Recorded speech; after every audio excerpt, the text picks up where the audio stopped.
आंधी तूफान से वह डरते हैं जिनके मन में प्राण बसते हैं। वो मौत को देखकर भी हंसते हैं जिनके मन में महाकाल बसते हैं। महादेव शिव बहुत ही दयालु हैं। उनकी भक्ति करने वाले हमेशा ही सुखी रहते हैं, क्योंकि महादेव शिव अपने भक्तों के लिए विष तक पीने के लिए तैयार हो जाते हैं, परंतु अपने भक्तों को वह आंच तक नहीं आने देते। और एक ऐसी ही सच्ची घटना हम आपके लिए लेकर आए हैं, जिसे सुनकर भक्तों की दुख तकलीफें दूर हो जाएंगी। यह घटना छत्तीसगढ़ के एक छोटे से गांव की है। यहाँ पर अर्जुन अपनी पत्नी और एक बच्चे के साथ सुखी समय व्यतीत कर रहा था। अर्जुन सिंह महादेव के भक्त थे। उनके घर के नजदीक ही एक शिव मंदिर था।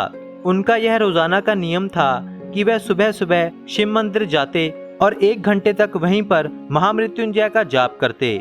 और महादेव की भी अर्जुन पर बहुत कृपा थी।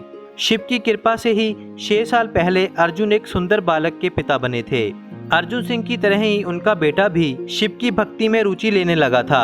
एक दिन अर्जुन का लड़का अन्य बच्चों के साथ खेलता हुआ जंगल की तरफ निकल पड़ा। जिस जंगल की ओर बच्चे जा रहे थे, उस जंगल की ओर जाने से गांव वाले भी डरते थे, परंतु बच्चों को इस बात से कोई मतलब नहीं था। बच्चे खेलते खेलते जंगल के अंदर चले गए। जंगल में बहुत ही खतरनाक जानवर थे। अर्जुन सिंह का बालक वहां पर एक पेड़ पर चढ़ गया तो कुछ ही देर में उसके चीखने की आवाज आई और वह पेड़ के नीचे गिर पड़ा। जब अन्य बालकों ने देखा तो उस पेड़ पर पहले से ही एक खतरनाक सांप चढ़ा था। उस सांप ने अर्जुन के बेटे को काट लिया था। सभी बच्चे उसे उठाकर गांव की तरफ ले आए। गांव में पहुंचते ही अर्जुन सिंह की पत्नी अपने बच्चे की यह हालत देखकर जोर जोर से रोने लग पड़ी, क्योंकि वह उनका इकलौता पुत्र था। उस बच्चे का शरीर पूरी तरह से नीला पड़ चुका था। उसे देखकर ऐसा लग रहा था कि वह अब नहीं बचेगा। गांव में 3 वैद्य थे। अर्जुन ने उन तीनों ही वैद्यों को बुला लिया। वैद्य ने अर्जुन के बेटे की हाथ की नब्ज पकड़कर देखा और यह कह दिया कि वह तो प्राण छोड़ चुका है, अब हम कुछ नहीं कर सकते। यह सुनकर अर्जुन सिंह की आंखों से आंसू रुकने का नाम नहीं ले रहे थे, परंतु उन्हें महादेव पर बहुत विश्वास था। अर्जुन सिंह अपने बेटे को उठाकर उसी मंदिर में ले आए। यहाँ पर वह रोज बैठकर जाप किया करते थे। उन्होंने शिवलिंग के सामने अपने बेटे को रख दिया और रोते रोते बोले कि महादेव, तुम तो सब कुछ जानते हो। मैं और मेरी पत्नी के प्राण बसते हैं हमारे बच्चे में, और हमारा बेटा ही हमारी दुनिया है। हमारे बच्चे के बिना संसार के सारे सुख हमारे लिए कुछ भी नहीं है। क्यों प्रभु आपने हमारे बच्चे को हमसे छीन लिया? क्या मेरी भक्ति में कोई कमी रह गई थी, या फिर मुझसे कोई गलती हो गई थी? महादेव शिव, अगर ऐसा कुछ भी है तो मैं आज आपके दरबार में अपने प्राण ही दे दूंगा।